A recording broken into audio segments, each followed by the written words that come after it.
नमस्कार, हर हर महादेव, जय भोलेनाथ। ये है चाचा का रेडियो। मैं नितिन हूँ। व्लॉग, मूवी रिव्यूज़, आर्टिकल लेकर आता हूँ। आज का ये जो आर्टिकल है, ये शायद हल्का सा मुझे ऐसा लगता है कि आप तक कभी ना कभी किसी न किसी माध्यम से आया होगा। सुमन नाम रखूँगा क्योंकि इन्होंने आर्टिकल में भी आगे बदला हुआ नाम लिखा है, तो हम सुमन नाम रखेंगे। ये उत्तराखंड की बात है। और देखिए, हम कभी ना ये चीज़ डिसाइड नहीं कर सकते कि अगर 5 लोग चल रहे हैं और कोई नेगेटिव एनर्जी किसी एक पर आई है तो वो क्यों आई है। उसके बहुत सारे कारण हो सकते हैं। मतलब आप समझना चाहें तो जैसे नज़र जल्दी लगती है तो उनको प्रेत जल्दी सता सकता है। कोई सेम अगर नाम का है या सेम ऐसी खुशबू के साथ है जो कि वो जो प्रेत है उसे पसंद है, इत्र पर तेज़ आते हैं।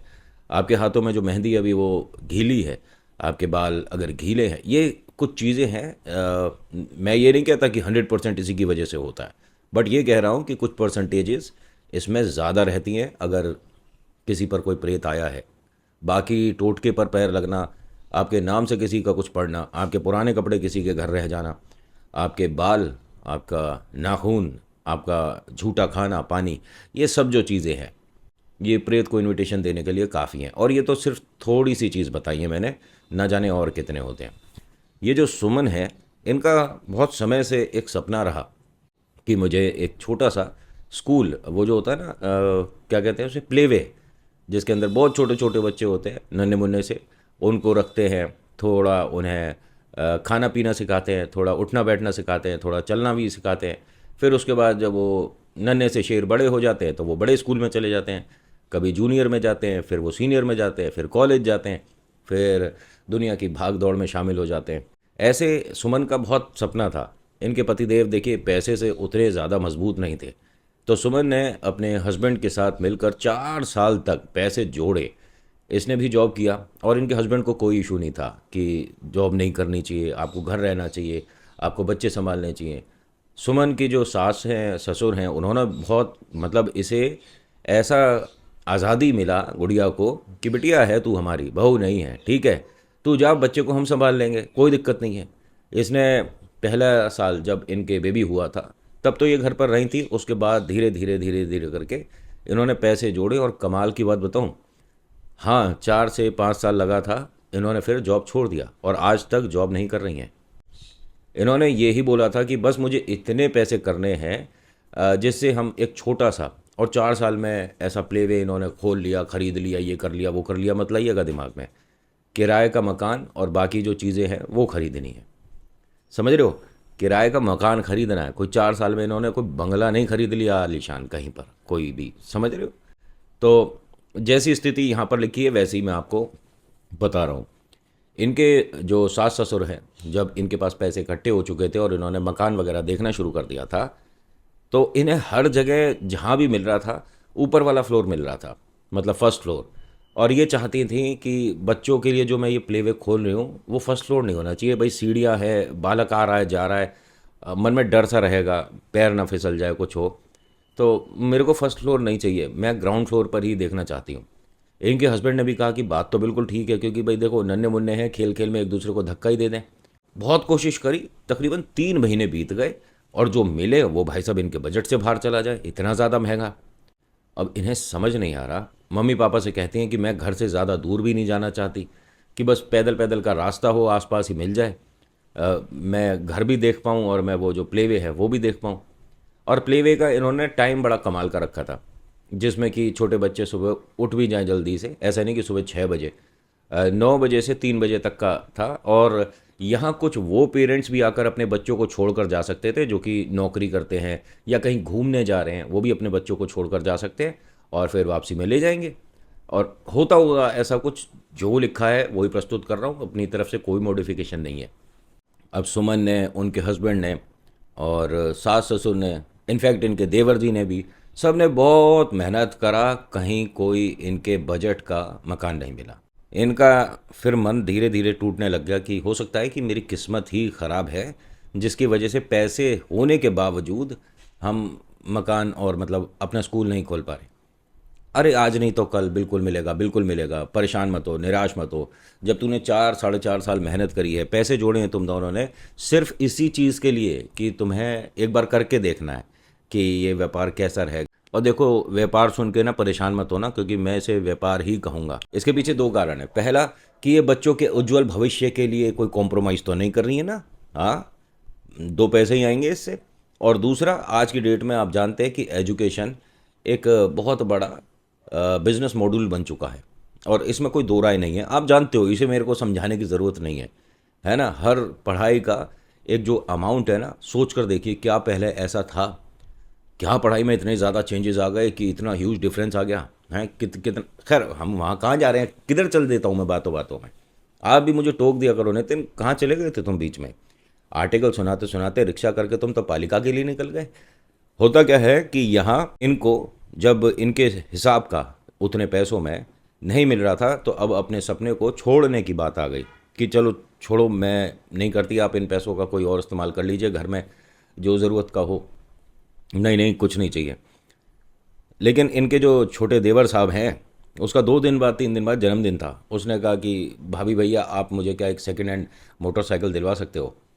उन्होंने कहा तेरे को तो बस पता चलना चाहिए कि घर में पैसे जुड़े हैं, खर्चा तुरंत करा देता है। कभी महंगा फ़ोन, कभी महंगा, अब क्या, क्यों, जो तेरे पास है वो सही नहीं है। तो उसने कहा ये बहुत पुराना स्कूटर है भैया, पापा ने चलाया, आपने चलाया, अब मैं चला रहा हूँ। अरे समझो ना, 2-3 बार तो इस पर हम पेंट करा चुके हैं। अच्छा नहीं लगता, कॉलेज लेकर जाता हूँ, आप समझो ना। भाभी ने कहा कि भैया दिलवाएं ना दिलवाएं, चल मोटरसाइकिल मैं दिलवा दूंगी। लेकिन देख, सेकेंड हैंड ही, क्योंकि हमें कहीं मकान मिला और हमने उसे बनाना शुरू करा, तो वो स्कूल नहीं बन पाएगा अगर ज़्यादा महंगी दिला देंगे। उसने पैसे जो बताए वो बहुत ही कम थे। भैया ने कहा इतने पैसे में मोटरसाइकिल आ जाएगी। जब मेरा दोस्त ही बेच रहा है, और अगर आप कहोगे तो मैं वो ले सकता हूँ। भैया ने पैसे निकाल कर दिए और कहा कि कल ही ले ले, परसों जन्मदिन है ना, कल ले ले। और उसके चेहरे पर जो खुशी थी वह कमाल थी। ये मानिए कि इसी वक्त से इनके घर में खुशियाँ आनी शुरू हो गई। इनके घर पर दस्तक दी किसी ने, और उस पर एक पता लिखा हुआ था। आप समझो, किसी ने नॉक करा इनका घर, जब तक जाकर खोला तो घर पर कोई भी नहीं खड़ा था सामने, लेकिन एक पर्ची पड़ी थी जिस पर एक एड्रेस था। अब इन्होंने सभी ने एक दूसरे से पूछा कि ये क्या बेवकूफ़ी है, कौन था। पूरी गली में जाकर छोटे भाई ने देखा और बड़े भाई ने देखा, भाभी ने भी मतलब बड़ा कंफ्यूज हो रही थी, आसपास के लोगों से पूछा, सबने यही कहा कि हमने किसी को नहीं देखा आपके घर पर। अब ये क्या है, मकान नंबर है और हमारे घर से तो बहुत दूर है ये, तकरीबन मतलब 45-50 मिनट लग जाएंगे, 1 घंटे का सफ़र। और ये लेकिन है क्या, जाकर देखना चाहिए। हमें क्या ज़रूरत है, पर्ची फाड़ी और इन्होंने बाहर फेंक दिया। हम ऐसे कोई बेवकूफ़ी कर रहा था, अब ऐसे पते पर जाने लग जाएं, इतनी दूर का रास्ता है। इसके बाद इनके ना घर पर एक फ़ोन आया। फ़ोन पर एक तो आवाज़ अजीब सी थी, समझना मुश्किल था। इधर से ये हेलो हेलो करे जा रहे जो बड़े भैया हैं, और वहाँ से कोई भी आवाज़ बिल्कुल क्लियर नहीं थी। ऐसा लग रहा था पीछे कोई बच्चे खेल रहे हैं और जो कह रहा है उसकी बात हम समझ नहीं पा रहे हैं। बच्चों के खेलने की सी आवाज़ आ रही थी। उसने वही एड्रेस बोला जो पर्ची पर लिखा था। इनके जो बड़े भैया हैं उन्हें कन्फर्म है ये। घर में सबको बताते हैं तो मम्मी पापा कहते हैं कि ऐसा तो नहीं कि तुम्हारा कोई दोस्त है जिससे अब तुम नाराज़ हो, वो तुम्हारी मदद कर रहा हो, कि तुम्हारे को एड्रेस चाहिए कहीं पर ये स्कूल खोलने के लिए और उसे पता है लेकिन तुम्हारे सामने आकर नहीं बता रहा। अब ये दोनों सोचने लग गए, दोनों क्या तीनों ही सोचने लग गए, कौन हमारा दोस्त है जिसके साथ हमारी अब बातचीत बंद है। कुछ समझ नहीं आ रहा कि हमारी कोई मदद कर रहा है या हमारे को कोई बेवकूफ़ बना रहा है, हमारी भावनाओं के साथ कोई खेल रहा हो। मैंने कहा एक काम करते हैं छोटे, कल तू और मैं चलते हैं और सुबह देख कर आते हैं इस मकान को। भाभी ने कहा क्या मैं भी चलूँ। नहीं नहीं, हम दोनों चले जाएंगे, और कल वैसे भी मेरी ऑफिस की छुट्टी है, और देख कर आते हैं कि इस पते पर ऐसा क्या है। अब ये गए, और आप यकीन मानिए, इतना साफ़ सुथरा और ना जाने कब से खाली पड़ा मकान है। जो मकान मालिक हैं वो ऊपर ही रहते हैं, और नीचे का पूरा फ्लोर खाली है। अब वहाँ पर लिखा हुआ था फॉर रेंट। चेहरे पर एक मुस्कुराहट सी आई कि कोई तो हमारी मदद कर रहा है, कोई तो हमारा दोस्त है छोटे जिससे हम नाराज़ गलत हो गए हैं। ऐसी स्थिति में भी सामने नहीं आ रहा, और देख पता दिया है सामने, फॉर रेंट लिखा है, और ओनर्स के बाद एक एरो ऊपर है कि मकान मालिक ऊपर ही रहते हैं। एक काम कर छोटे, उन्हें बुला कर ला। भैया आप करो बात, ये सब मेरे से नहीं होती हैं। चल ठीक है रुक जा। अब ये गए, दरवाज़ा मतलब खुला हुआ था। इन्होंने पहले 2-1 बार नॉक करा दरवाजे को, कोई नहीं बोला, तो एक कदम अंदर आए थे। तभी यहाँ पर एक भाई साहब अंदर वाले कमरे से आ रहे थे। हाँ जी भाई साहब, कौन हो? मेरे को ये पूछना था कि नीचे वाला मकान आप किराए पर दे रहे हैं? हाँ जी। किराया देखिए वैसे तो बहुत आलीशान बना हुआ है, पूछ सकते हैं? अरे बैठिए आप पहले। हाँ, मेरा भाई नीचे ही खड़ा है, उसे बुला लेता हूँ। हाँ हाँ, बुला लीजिए। एक काम करिए, जब तक वो मकान देख लेगा आप बात कर लीजिए। हाँ, ये भी ठीक है। मकान मालिक ने नीचे चाबी भिजवाई। इनके यहाँ दो लोग काम करते थे और ये थोड़े से उम्रदराज है जो भाई साहब मिलने आए हैं। मैंने कहा उम्रदराज है, अगर कोई वृद्ध है तो वो सीढ़ियाँ चढ़कर जाना पसंद करेगा या नीचे वाले फ्लोर पर रहना पसंद करेगा? सोचने वाली बात है। और ये बात आलोक को खटक रही थी। आलोक नाम है सुमन के जो हस्बैंड हैं, ठीक है। और गौरव, वो जो इनका छोटा भाई है जो नीचे मकान देखने गया है, उसने पूरा मकान देखा। पूरा मकान बहुत शानदार है, कमरे बहुत बड़े बड़े, और दो कमरे तो ऐसे हैं मतलब अटैच, उसमें बाथरूम वगैरह है। अब उसे ये बात कंफर्म हो गया छोटे वाले को कि भाई अपने बजट से तो बहुत बाहर है, इतना बड़ा मकान है। कम से कम नीचे का फ्लोर आपको बताऊं तो 250-300 गज है। मतलब सच में। और इतना मकान हिसाब से बड़ा ही होता है। 300 साढ़े 300 गज के जो मकान है वो मकान नहीं, बंगला हो जाता है। मुझे तो ऐसा लगता है, बाकी कोई क्या समझे।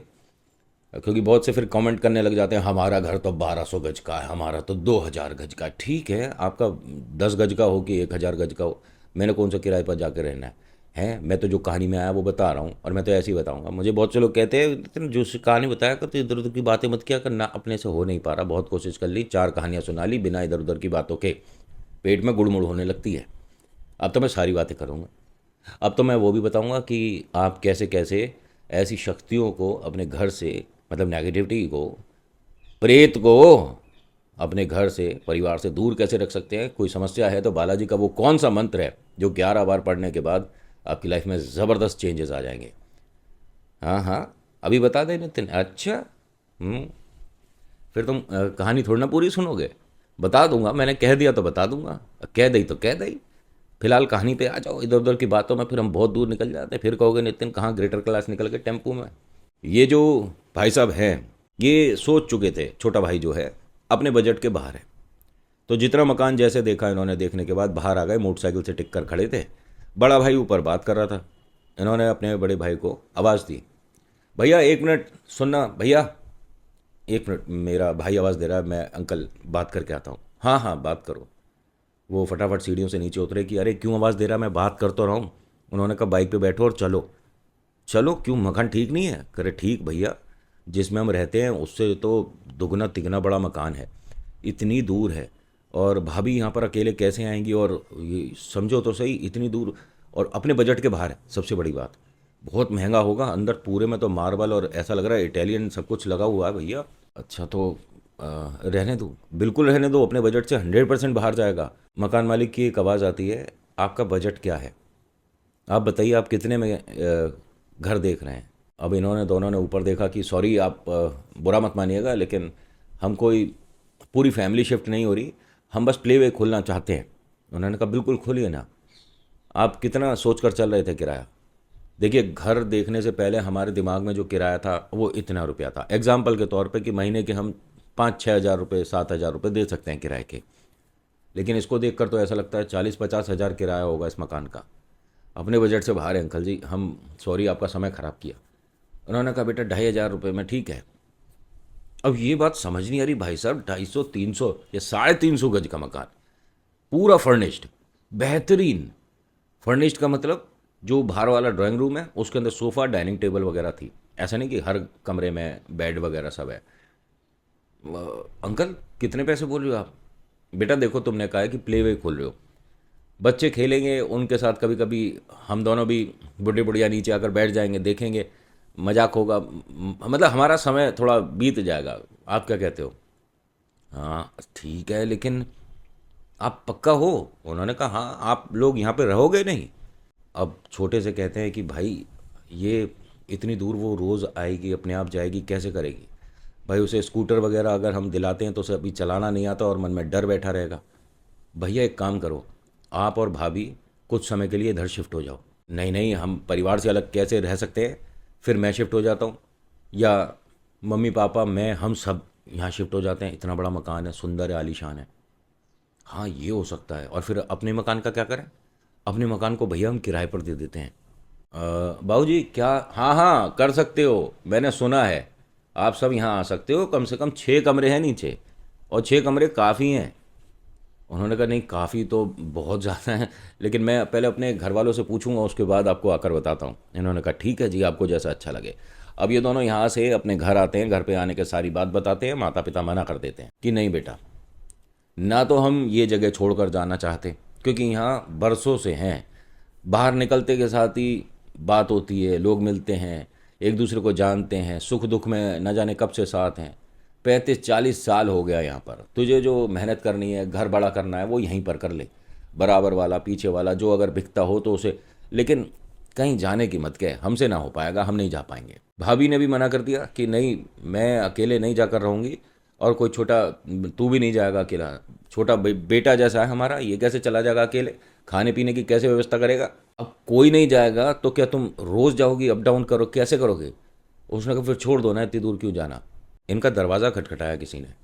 पहली बात ध्यान रखना कि वो मकान मालिक को इन्होंने अपना पता नहीं बताया था। मकान मालिक इनके दरवाजे पर खड़ा था। जाकर इन्होंने दरवाज़ा खोला तो, अरे सर आपने बताया नहीं कुछ, और आप अपना फ़ोन नंबर भी नहीं देकर गए थे, इसलिए मैं पूछने आ गया कि आपको चाहिए तो मैं और 500 रुपये कम कर दूंगा। अम्मा बाबूजी अंदर से देख रहे थे और उन्हें आवाज़ भी आ रही थी। उन्होंने कहा बाबूजी हमें चाहिए नहीं, माफ़ी चाहेंगे, आपका समय ख़राब करा, आइए बैठिए, चाय कॉफ़ी कुछ लेंगे।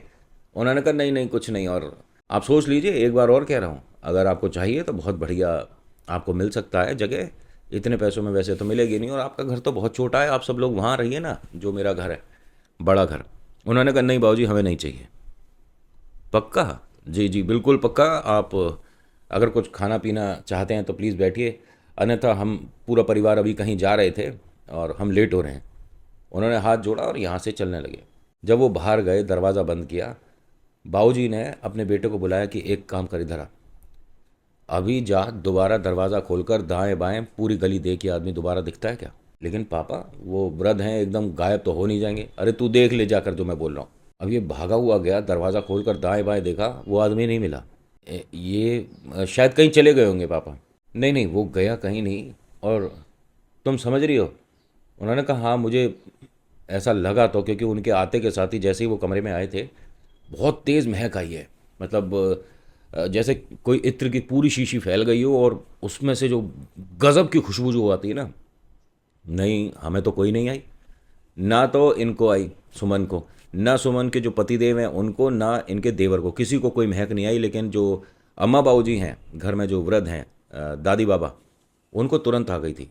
जो तजुर्बेकार है ना, उन्हें न जाने कितने तजुर्बे हैं। उन्होंने कहा जिस घर तुम गए थे, भगवान के आगे दिया लगाओ और हाथ जोड़ दो, वहाँ से सुरक्षित बाहर आ गए। मतलब वो कोई साधारण जगह नहीं है, वो हॉन्टेड है, प्रेत था ये जो आया है। क्या आप बेकार की बात कर रहे हो, आप कुछ भी कहोगे तो हम मान लेंगे। बेटा कुछ भी नहीं कह रहे, इतने समय का तजुर्बा है और तुमने देखा नहीं, उसके दोनों हाथ छुपे हुए क्यों थे। जब तुमसे बात कर रहा था तब उसके हाथ बाहर थे, तुमने उसके हाथ देखे हैं। अब ऐसे कहाँ ध्यान रहे पिताजी कि मैं उससे जब बात कर रहा था तो मैंने उसके हाथ देखे हैं या नहीं। लेकिन प्रेत, चेहरा इंसानों का है, आराम से आए हैं, बैठे हैं। करे कहाँ बैठे हैं, वो घर के अंदर तो आए ही नहीं थे। जो हमारे घर की गैलरी है उसके बाद मंदिर है, मंदिर में बालाजी की साक्षात एक मूर्ति लगी हुई है। वो आता कैसे अंदर।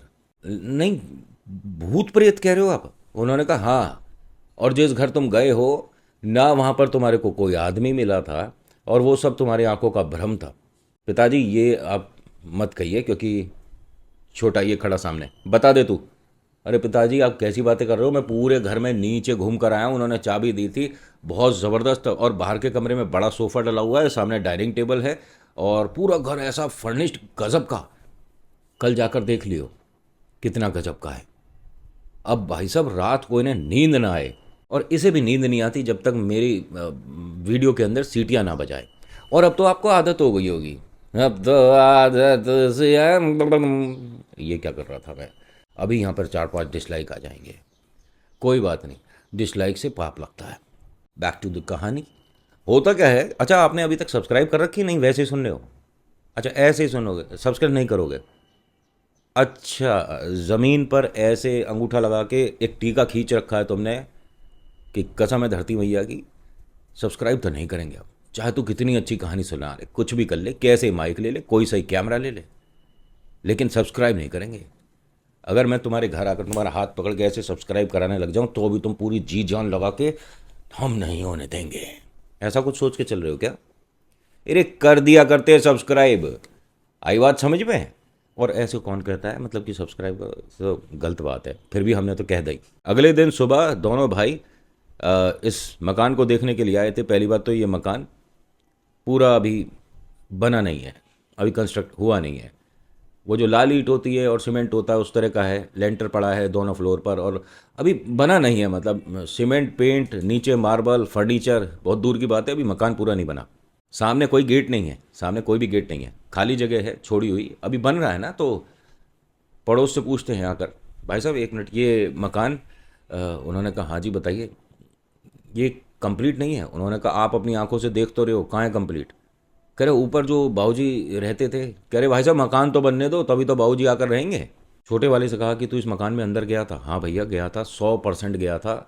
और ये समझ नहीं आ रहा, इस घर में अंदर जाकर इन्होंने चेक नहीं करा, क्योंकि पड़ोसी ने बताया 6 साल पहले ये बनना शुरू हुआ था, बन भी रहा था, लेकिन एक इनके घर में प्रॉब्लम हो गया जिसकी वजह से इसे रोक दिया गया, तब से मकान शुरू नहीं हुआ दोबारा।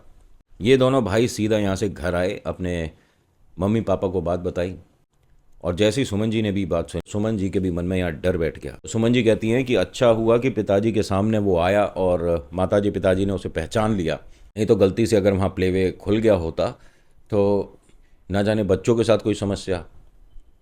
तो छोटे भाई ने कहा, मतलब इनके देवर ने, भाभी आप सुन नहीं रही हो क्या? अरे वहाँ मकान अभी है ही नहीं, बना ही नहीं है, कच्चा पक्का सा है। उन्होंने कहा फिर भी कल परसों अगर हम वहाँ शिफ्ट हो जाते। अरे तुम बेकार की बातें क्यों कर रही हो? माता जी ने कहा कि एक काम करो, आप सब एक कमरे में बैठो, बहू तू मेरे सामने आकर बैठ जा। ये जो वो हमारी दादी काकी होती है ना, इनके जो नुस्खे हैं बहुत ज़बरदस्त होते हैं। अम्मा जी ने अपनी बहू रानी को अपने नुस्खों के साथ थोड़ा नॉर्मल किया, ठीक किया। फिर अम्मा जी ने कहा कि एक काम करो, पूरे घर परिवार के नाम का दिया लगा दो हनुमान जी के सामने, और ये 24 घंटे जलना चाहिए। ठीक है, और इन्होंने ऐसे ही करा। ये 24 घंटे दीपक जलने पर भी एक ऐसी बात है जिसकी वजह से आपके घर में पॉजिटिव एनर्जी आएगी, वो किसी नेक्स्ट वीडियो में बताएंगे। इनके घर में कोई प्रेत का एंट्री नहीं हुआ। इन्होंने अपना जो प्लेवे का सपना था वो इसी घर से शुरू करा, और हाँ दूसरी जगह इन्होंने शिफ्ट किया था, बनाया अच्छे से, सब कुछ इनका चला जो प्लेवे होता है, लेकिन शुरुआत अपने इसी घर से करी थी। छोटा सा घर था लेकिन यहीं से शुरू हो गया था। तो आज के आर्टिकल में इतना ही, कैसा लगा बताना ज़रूर। जैसा जो आया वो प्रस्तुत कर दिया, बाकी बीच में जो मजाक मस्ती थोड़े से नुस्खे अब तो आते रहेंगे। आप लोगों के लाड़ प्यार ने बिगाड़ दिया ये बुड्ढा। So thank you so much for watching. मेरा नाम नितिन, मुलाकात करूँगा नेक्स्ट वीडियो में। हर हर महादेव, जय भोलेनाथ, धन्यवाद।